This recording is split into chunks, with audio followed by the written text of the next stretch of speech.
are the 7 key features you should look for when buying landlord insurance. Number 1, buildings insurance. This covers repair or rebuild costs after damage. Contents insurance.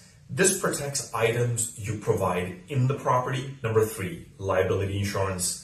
This covers compensation claims from injuries. Number 4, loss of rent. This feature compensates for lost rental income. Number 5, accidental damage cover. This covers you for tenant-caused damage to your property. Number 6, legal expenses. This feature will cover you for legal costs for evictions or disputes. Number 7, emergency assistance. This provides 24/7 coverage for urgent repairs. Here are the key reasons you need landlord insurance. Property protection. It covers damage from natural disasters, for example, fires, floods, and vandalism. Loss of rent.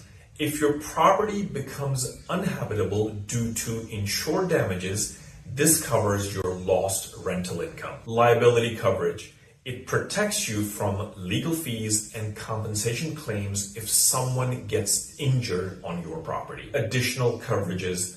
Some policies even cover rent arrears if tenants default on payments.